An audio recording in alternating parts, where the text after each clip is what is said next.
Brian, thank you very much for coming to the Sunday show. Okay, I'm confused by something, and I think a lot of people are confused by something.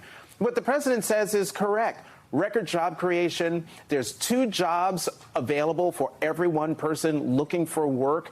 Unemployment is at 3.6%.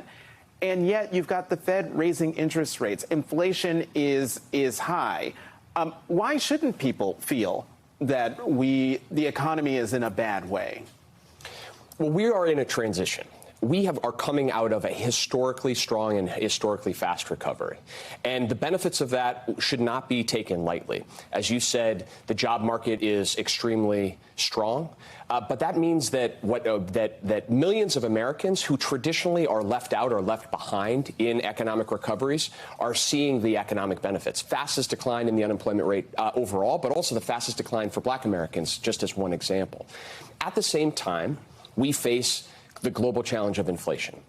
And that is real, and it's hitting people, and they do feel that. And that's why you've got a president and the entire team saying we need to focus on bringing prices down for the American people, but do so in a way that doesn't give up all of the historic economic gains that we've made. So that's the goal, and that's the focus. We're seeing some progress, for example, on gas prices, but we have more to do.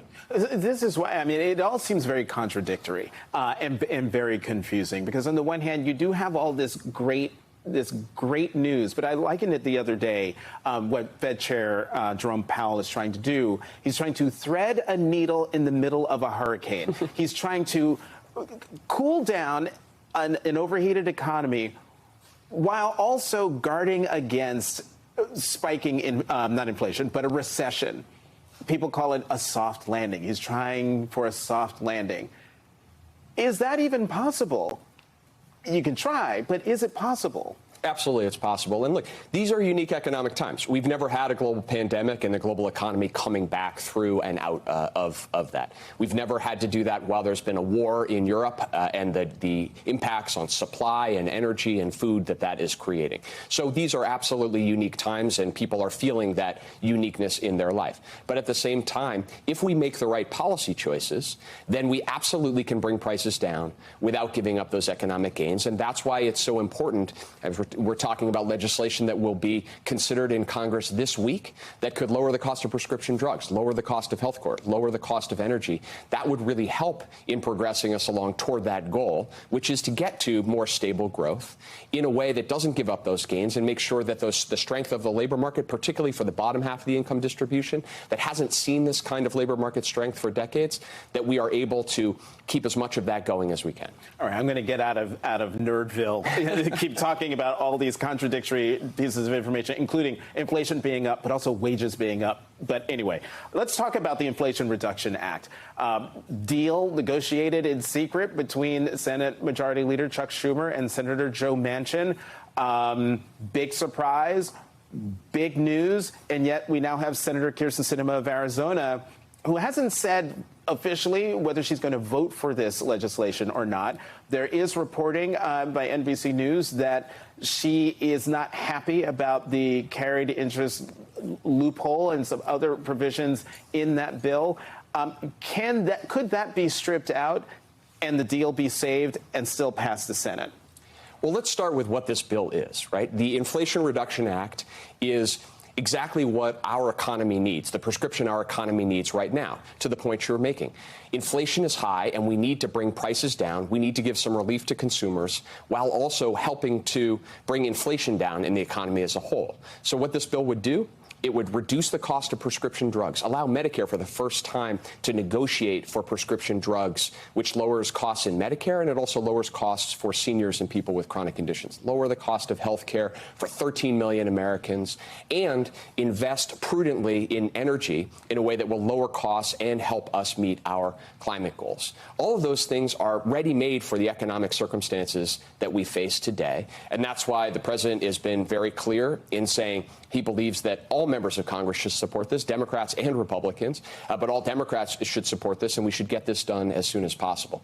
Look, we'll go through this next week. There will be twists and turns, but our focus is in making the case that in very practical terms, this is going to help people in their lives. Prescription drugs, healthcare, energy, these are things that people deal with on a day-to-day basis. This bill will make a big difference on that. Two questions before we have to let you go. One, how much inflation and price increases, how much of that, yeah, it's a global phenomenon, but how much of that is corporate greed? Look, I think that where we are today, you see that it is a global phenomenon. You do see that across the OECD developed countries, inflation is running at more than 9%. And ultimately, the solution to that is taking the kind of action that we were just talking about. At the same time, we definitely see some places where the lack of competition in certain industries has exacerbated the challenges that we face. And so that's why you see the president, for example, looking at the issue of meatpacking. A lot of people have talked about the cost of food and the cost of meat in particular. Well, we have 4 companies that control 80+% of the market for meatpacking.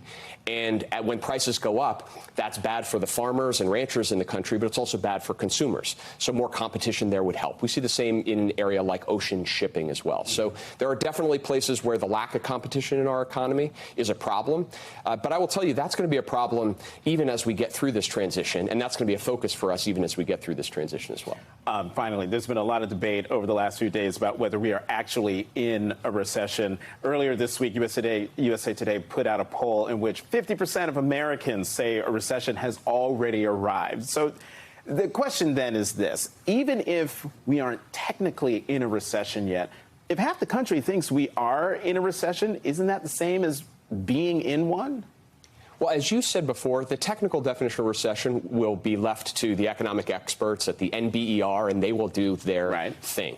What matters most is how typical families feel and the economic opportunities that they have. And so at the end of the day, if you look at where the president's focus is, where our policy focus is, it's on how do we give people a little more breathing room? How do we bring down the cost of gas, for example? The cost of gas is down 80 cents in just the last 6 weeks. That means about $100 for the typical family more in their pocket that they don't have to spend. Those are the kinds of practical things that matter to people. So then, given everything you just said, so are half those American people, are they right to say, well, yeah, we are in a recession? Look, the American people feel how they feel for understandable reasons. And so our focus is, well, leave the technical definition to the economic experts. What we're going to do is focus on the things that matter most in people's lives. And we have a big opportunity in the next week here to make some big progress on that front.